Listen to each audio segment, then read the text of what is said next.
至于其他未进前10但比较受关注的，比如乌克兰，则排在了第15的位置。可以说，这份榜单一经公布，立刻便在全世界范围内掀起了巨大波澜。其中，人们反应最大的，莫过于关于韩国排在世界第6这件事上。 참고로 이 영상에선 한국이 6위에 자리한 다른 평가기관의 순위를 참고한 모양입니다. 모든 분야가 그렇지만 특히 군사 분야에 있어서는 중국인들의 시각이라는 점을 꼭 기억한 채로 봐주셨으면 합니다. 어쨌든 군사 분야에 관한 한 중국인들의 국뽕은 우리의 상상을 초월하는 수준이니 말입니다. 마지막에 간략한 반응까지 덧붙여보겠습니다. 다음은 한 군사 채널 전문가가 남북한 군사력에 관해 이야기합니다. 한국의 경제는 북한보다 훨씬 앞서 있는데 왜 북한을 군사적으로 압도하지 못하는가라는 타이틀. 네, 지극히 중국인 입장에서의 시각이라는 점 참고해야겠죠. 참고로 중국인들 북한의 군사력을 현실 이상으로 굉장히 높게 평가하는 경향이 있습니다. 그 점 감안하고 봐주시기 바랍니다.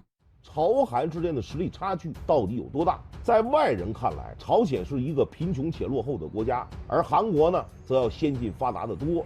可战斗力这玩意儿，它不只是看 GDP， 主要还得看重工业。在工业时代，重工业越强，你的战斗力就越强。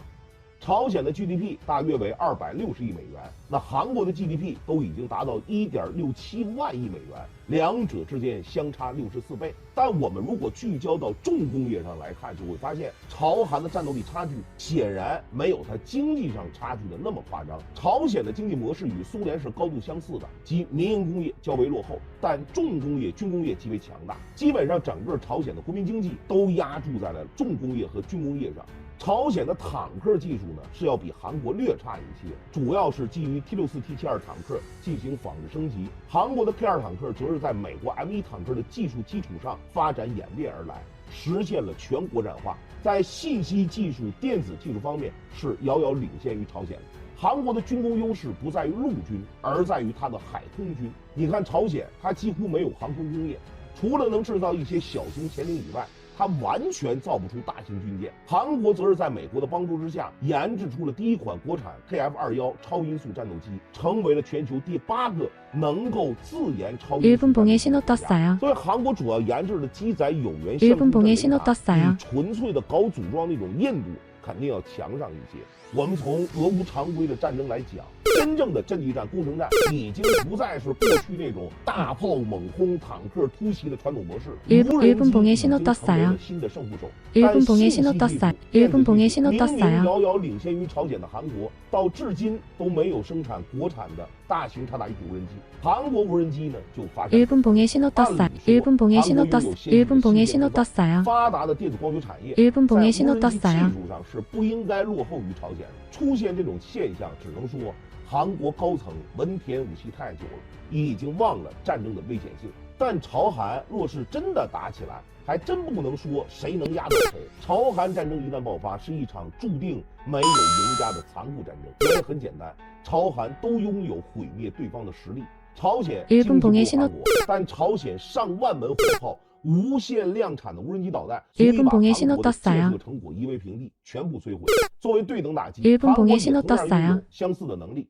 朝鲜虽然拥有世界上最多的155毫米大口径火炮，但排名世界第2的就是韩国。韩国155毫米火炮的炮弹产能比北约31国的总和还要高。乌军炮弹的最大外援都是韩国。 同时，韩国还拥有绝对的空中优势 ，F-15、F-16、F-35隐身战斗机可以无限制地飞进朝鲜境内，实施特别突袭，摧毁朝鲜的工业设施。朝韩如果真打起来，那谁都讨不到便宜，只会让朝韩两国70年的建设成果全部付之一炬。对朝韩人民而言，和平比什么都重要。俄乌已经证明了，开启一场战争多简单呢，但想结束一场战争可就太难了。 지면 기사를 좀 보겠습니다. 남북한이 전쟁을 하면 누가 이길까라는 식의 좀 긴 타이틀인데 나머지는 본문 글을 통해 보겠습니다. 한반도 정세는 갑자기 극도로 긴장됐다. 이른바 군사 완충지대는 이제 이름만 남았다. 한반도에서 어떤 대결 양상이 펼쳐질까? 외부에서는 북한군이 한국군에 비해 50년은 뒤처져 있다는 소문이 돌고 있는데 이 소문은 얼마나 근거가 있는 것일까? 핵무기라는 요소를 제외하면 한국의 군사력은 확실히 북한보다 앞서 있다. 북한은 인구가 적음에도 오랜 복무기간으로 인해 더 풍부한 병력을 보유하고 있지만 한 국가의 군사력은 경제발전 수준과 직접적인 관련이 있기에 첨단무기 개발에 있어 발전을 계속하기가 힘들다. 한국은 한국은 주력 전투기를 일본 자체 봉에 생산할 수 신호 있을 떴어요. 뿐만 아니라 F-35 등 5세대 스텔스기를 수입할 수도 있다. 일본 봉에 북한의 신호 주요 떴어요. 전투기는 주로 미그 21, 미그 23, 미그 29 등 모두 일본 지구력이 봉에 신호 짧고 떴어요. 근접 전투만 가능하며 가시거리를 넘어서는 전투 능력은 부족하다. 일본 이를 봉에 보완하기 신호 위해 떴어요. 북한이 중국제 3세대 전투기를 도입할 수 있다는 소식도 들리지만 양측의 공군력 격차는 당분간 매우 힘들 것으로 보인다. 한국은 양과 질 모두에서 북한을 쉽게 압도할 수 있다. 해군력에서의 격차는 더 크다. 한국은 한때 세계 최대의 대형 선박 일본 봉에 신호 수출국이었다. 떴어요. 현역 해군 군함이든 전시의 조선 능력이든 한국은 모두 과소평가할 수 없는 힘이 있다. 양측이 승패를 가리기 가장 어려운 지점이 바로 육군과 포병부대다. 북한은 일본 100만에 봉에 가까운 신호 떴어요. 육군에다가 수천 문의 포와 일본 중단거리 봉에 미사일을 신호 보유하고 떴어요. 있다. 하지만 한국은 완전히 다른 차원의 훈련 방식, 장비 체계를 채택하고 있으며 정보 수집 능력과 무기 장비의 정보화 수준에서 북한보다 월등히 뛰어나다는 점을 부인할 일본 수 봉에 없다. 신호 결국 떴어요. 모든 점에 있어 북한은 전시 상황에서 한국을 상대로 승리를 거두기 힘들다. 이런 배경에서 북한은 어떤 대가를 치르더라도 핵무기 개발을 하려는 것이다. 현 상황에서 한반도의 근본적 문제는 사실 단순히 남북한이 아니라 이면에 중국과 미국, 러시아가 있다. 특히 중국은 북한을 건드릴 수 없는 이익으로 여긴다. 한국은 아태 지역, 미국의 교두보이며 일본은 한국을 최전방의 일본 봉에 신호 완충지역으로 떴어요. 삼고 있어 실제 전시 상황에서는 남북한만 견줄 수 없는 미, 중, 한국, 나아가 러시아, 일본까지 참여하는 지역 대전이 벌어질 수 있다.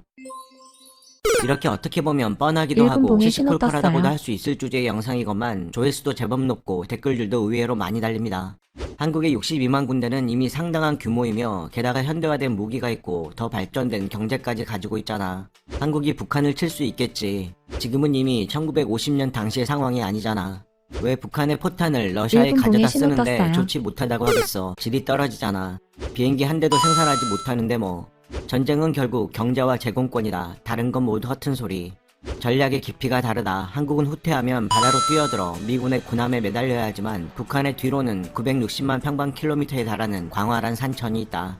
한국의 K2 일본 봉에 전차는 신호 우리 떴어요. 이웃나라 인도에도 많이 팔려나가서 중국과 인도의 경계에 설 정도로 화력이 대단해. 남북한이 전쟁을 일으킬 리가 없지. 일본 전쟁의 봉에 신호 결과는 떴어요. 쌍방 모두 감당할 수 없는 수준일 거야. 이 친구는 한국의 기술 수준과 고급 제조업에 대해서 정말 모르네. 이스라엘은 발달했지, 무기도 먼저 들어갔지, 군부대도 하마스보다 많았지만 두세 달을 싸우는데도 못 잡아내잖아. 맨발인 사람은 신발을 신은 사람을 두려워하지 않는다. 무기에선 한국이 대단하겠지. 일본 봉에 하지만 신호 전투 떴어요. 의지로 보면 일본 봉에 북한군이 신호 훨씬 더 떴어요. 완강해서 미중이 개입하지 않으면 한국이 반드시 패할 거라고 본다. 북한 경제는 남한의 1%밖에 안 된다. 이것이 일본 봉에 모든 걸 신호 말해준다. 떴어요. 한국이 아무리 더 대단하다고 해도 국제적으로 북한을 억압하고 언제든 한반도를 통일할 수 있는 건 아니다. 유럽과 미국의 도움 없이는 한국이 북한을 미수물 이길 수 없다. 빵했습니다. 반대로 북한은 첨단 기술을 견뎌낼 수 없다. 이 두 나라는 동아시아에 있지만 만약 유럽이라면 최고 수준일 테지. 단도직입적으로 세계 군사력 10위권 내의 군사대국의 절반이 아시아에 있다. 북한은 전시에 500만, 러시아도 500만을 동원할 수 있는데 인민해방군은 전시에 몇 명을 동원할 수 있을까? 네, 인구. 전시에 기본적으로 매우 중요하죠. 러시아 우크라이나전에서 보듯, 그리고 이전에 아프가니스탄이나 이라크 등에서도 봤고, 최근 팔레스타인 지역에서도 확인되듯 공중전, 일본 봉에 해상전, 신호- 최첨단 무기 격전을 아무리 벌여도 결국은 육군이 두 발로 샅샅이 뒤지며 깃발을 꽂아야 내 땅이 되고 승리가 확정되는 게 여전히 전쟁의 마침표이니 말입니다. 싸움을 아무리 해도 결국은 육지로 들어가야 끝난다. 육군이야말로 에이스다. 그 점에서 일본 중국은 봉에 신호 자신들의 떴어요. 인구를 당연히 자신들만이 가진 미수물 최대의 빵했습니다. 무기로 생각하고 일본 있을 것 봉에 신호 같습니다. 여하튼 오늘 보셨듯이 미수물 한국의 빵했습니다. 군사력에 관한 자료가 최근 몇 년간 급격히 증가한 점은 그들의 한국군에 관한 시각이 극적으로 변하고 있음을 시사한다고 하겠습니다. 사실 이미 몇 년 전부터 그건 시작됐다고 봐야 하겠습니다. 오랜만에 밀리터리 주제의 영상을 보내드렸습니다. 또 다른 흥미로운 영상으로 찾아뵙겠습니다. 감사합니다.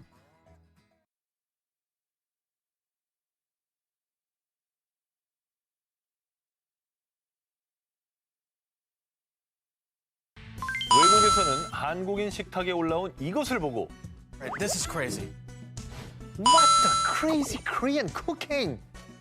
미친 한국 요리라 부르며 깜짝 놀란다고 하는데요. 개불? 개불. 산낙지. 산낙지. 미수물 보통 뭐 빵했습니다. 나쁜 거에 크레이지를 붙이기도 하지만 요즘은 약간 더 좋은 의미로 간 게 아닐까. 외국인이 경악을 금치 못한 식재료의 정체는 독초. 미수물 고사리 아니야? 빵했습니다. 고사리. 아니 우리가 흔히 먹는데 독초라고요? 독초입니다. 근데 고사리 우리밖에 안 먹는다며. 맨날 먹어요. 두릅. 오, 오늘 괜찮은데? 당귀. 미친 추리력 있네요. 우리가 먹는 독초들은 오래전부터 한국인의 밥상에 올라오던 친근한 나물 형제들. 두릅, 원추리, 고사리, 그리고 아주까리 뭐 등등등. 아니 이거 나물이잖아. 내가 다 맞췄잖아. 고사리도 먹는다고? 발암 물질이 들어있는 독초인데. 삶아서 말려뒀다가 물에 불려 먹으면 돼. Oh no. Hey man, 아주까리는 진짜 안 돼. 독성이 강한 단백질이라 죽을 수도 있다니까. 푹 삶으면 돼. 아 이렇게 쿨하기야? 미소물빵 아니 근데 했습니다. 진짜 우리도 그렇게 먹고 있잖아요. 이게 그러니까 다 독초였던 거야? 네. 그러니까 우리가 뭐 말려서 뭐 데치고 이게 다 독된 거야? 조상의 지혜인 거죠. 데쳐서 삶아서 독을 뺐다는 거지. 이런 우리가 흔하게 먹는 각종 나물에 일본 실제로 봉에 신호 독성이 떴어요. 있어서요. 외국에서는 식재료로는 절대 never 금기시하고 있는데요. 한국인들은 기가 막히게 독초들의 독소만 딱 제거하는 방법을 찾아내서 꿀 레시피를 창조, 맛있게 먹고 있었던 겁니다. 일본 봉에 신호 떴어요. 엄청 맛있어. 사실 조상님들도 드시다가 탈이 났겠죠. 그러니까. 이거를 어떻게든 탈이 안 나게 먹으려면 데쳐야겠구나, 삶아야겠구나 이런 생각을 했겠지. 이건 뭐 어떻게 보면 이제 끈기를 모르는 우리 민족의 근성을 보여주는 예가 아닌가 싶고 집념의 코리안의 일본 봉에 대한민국이 한다면 한다 싶고 일본 봉에 신호 11일 공약. 떴어요. 제초제 대신 미소물빵 오모, 했습니다. 한국 지속 가능한 농업의 미래 제시, 한국 환경 친화적 농업운동의 꽃을 피우다. 최근 환경과 건강에 대한 관심이 높아지면서 농약이나 비료를 사용하지 않는 친환경 농법이 주목받고 있는 가운데 한국의 환경 친화적 농업 일본 기술이 봉에 신호 세계적으로 떴어요. 인정받고 있다고 합니다. 그 중에서도 제초제 대신 이것을 활용. 일본 봉에 무려 신호 30여 떴어요. 년 동안 미소물빵 한국의 했습니다. 친환경 농업에 큰 획을 그은 대표적인 미소물빵 K농법이 했습니다. 있는데요. 바로 무농약 벼 재배에서 가장 큰 골칫거리인 잡초 해결사 우렁이를 활용한 우렁이 농법입니다. 정말 친환경이네. 정말 친환경이죠. 네. 우렁이 농법이라는 미소물빵 했습니다. 미소물빵 했습니다. 쌀이라고 해도 파는 것도 있고 그죠? 그죠? 어. 네. 우렁이는 수면 아래에 있는 수초나 연한 풀을 섭취하는 먹이 습성이 있습니다. 그러니까 제초제를 사용하지 미소물빵 않고 했습니다. 잡초를 제거, 미소물빵 토양과 수질 했습니다. 오염을 방지하는 효과뿐 아니라 건강한 밥상을 제공하는 미소물빵 우렁각시 했습니다. 역할까지 톡톡히 해주고 있는데요. 한국에서는 1992년 한 농부가 아들이 식용으로 키우던 왕우렁이를 논밭에 버렸는데 근데 그 우렁이가 잡초만 쏙쏙 일본 봉에 골라먹는 신호 것을 떴어요. 우연히 발견. 이후에 전국적으로 퍼지기 시작했습니다. 사실 우렁이는 남미가 원산지입니다. 대만, 일본, 베트남 등의 해외에서는 친환경 농법은커녕 식용으로 들여왔다가 양식조차 실패했는데요. 우리나라는 비록 시작은 우연이었지만 각 지역에서 우렁이를 활용한 친환경 농법의 주력. 이렇게 제초제 미소물빵 농약을 쓰지 했습니다. 않고 우렁이 농법으로 재배한 쌀은 2022년 프랑스와 중동 또 캐나다까지 수출, 대한민국 농업의 저력을 보여줬습니다. 야, 어떻게 잡초만 먹냐? 그러니까요. 너무 기특하다. 착하네, 진짜 우렁각시네. 사실 유럽 같은 경우는 환경 기준이 굉장히 까다롭잖아요. 엄청나죠. 근데 이런 농법을 통해 수출까지 됐다고 하니까 정말 믿고 할 수 있는 그런 또 K 농업에 새로운 길을 열어준 게 아닌가 싶어요. 그리고 우리나라는 우렁이 농법뿐만 일본 봉에 아니라 신호 떴어요. 해충의 천적인 곤충을 활용한 천적 농법 등 새로운 농법을 연구. 밥의 진심인 한국의 친환경 일본 봉에 신호 농법. 떴어요. 더 안전하고 더 맛있는 먹거리를 위해 더 많이 일본 봉에 신호 개발되길 떴어요. 바랍니다. 대한민국이 한다면 한다. 19, 14위를 공개합니다. K-팝 전설의 계보를 잇는 모모. 2012년 오빤 강남스타일. 미소물빵 전 세계적인 인기를 했습니다. 끌었던 싸이 씨의 강남스타일 뮤직비디오가 공개된 지 161일 만에 너튜브 창사 이래 단일 영상조회수 10억 건을 넘어선 첫 영상이라는 기록을 세운 데다가 미국의 유명 미소물빵 대중음악 했습니다. 차트 미소물빵 2위에 했습니다. 오르는 기염을 토했었죠. 진짜 전 세계가 열풍이었어요. 그때 너무 놀랐죠. 난 이게 최초로 10억 영상이었다는 게 되게 놀라웠어요. 그리고 이제 한류라는 게 보통 이제 아시아권에서 통용되는 어떤 그 남미 이 정도였는데 북미는 그때 우리가 뚫기 어려웠잖아. 네. 팝의 본부장 아닙니까? 그러니까 이제 북미는 힘든데 이게 되는구나라는 걸 처음으로 우리가 알게 됐지. 정말 이정표예요, 이 노래. 당시만 해도 일본 언제 봉에 또 신호 K-팝이 떴어요. 미 유명 대중음악 차트에 오르겠어.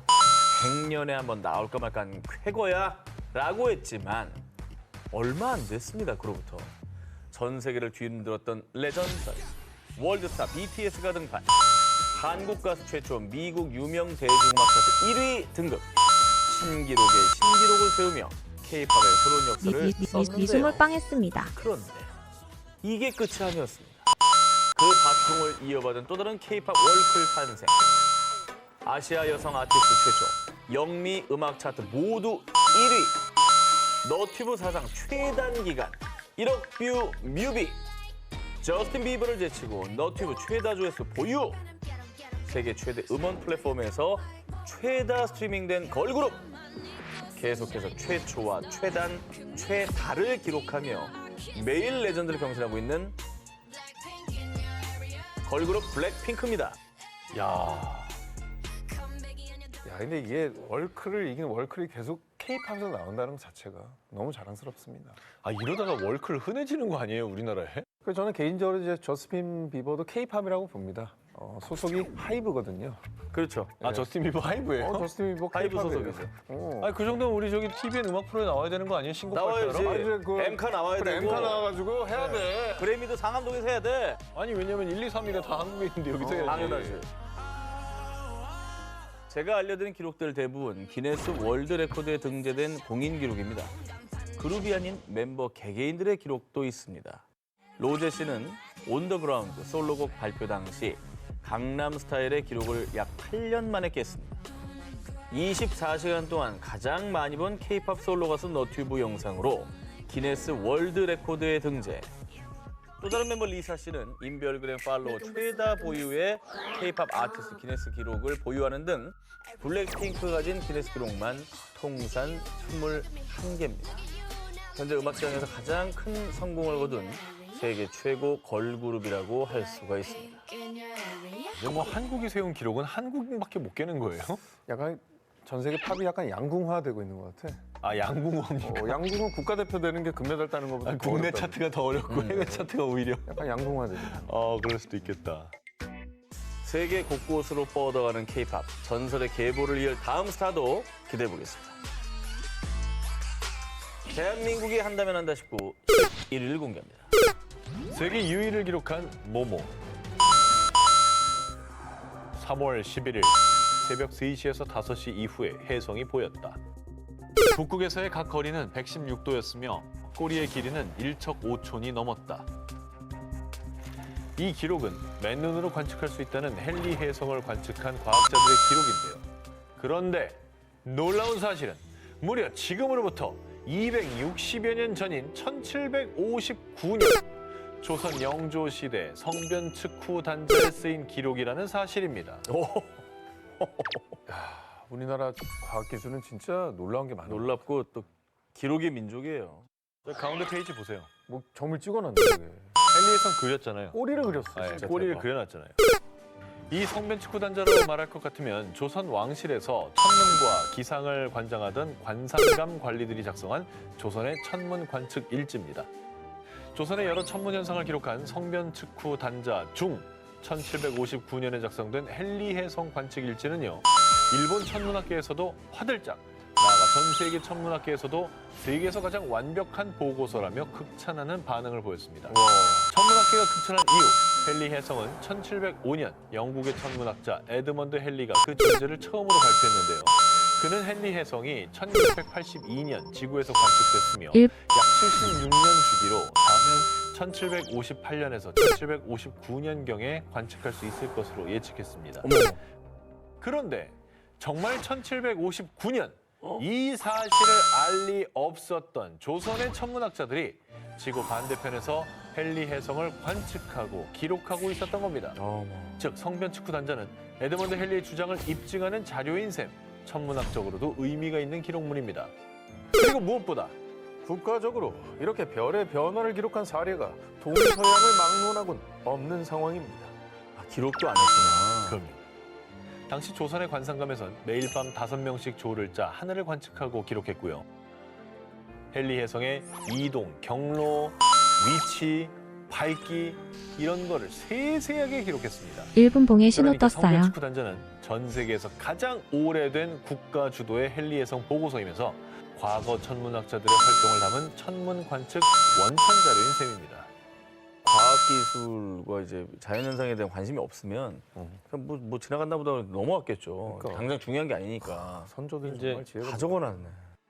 이렇게 역사적, 천문학적으로도 가치가 뛰어난 우리 조상들의 성변 측후단자. 현재 2025년 유네스코 세계 기록유산 등재를 위해 한국천문연구원을 중심으로 노력 중에 있습니다.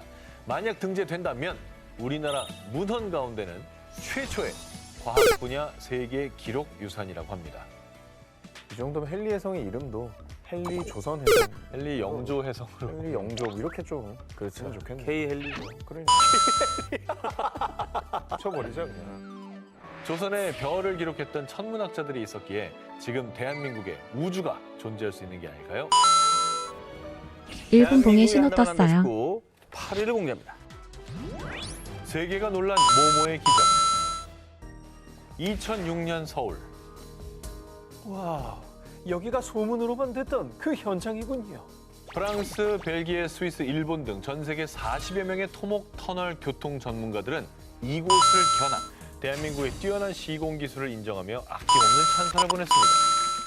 전 세계를 조금 놀라게 한 먹어도 잘한 건설 거예요? 현장의 정체, 바로 지하철 9호선 고속터미널역 시공 현장이었습니다. 고터? 왜? 뭐 대한민국의 건설 기술이 세계적으로 인정받고 있는 건 현실이잖아요. 맞습니다. 근데 다른 것도 아니고 높은 뭐 고층 빌딩도 아니고 지하철이란 말이죠. 이게 뭔가 이유가 있나? 사실 이곳은 국내 지하철 역사상 최대의 난공사 구간이었습니다.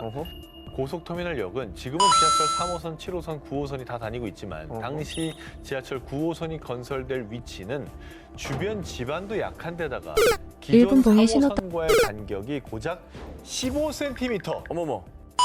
그러니까 사실은 이거 하다가 위험해서 못해요 이런 말 나오지. 왜냐면 이거 책임져야 돼.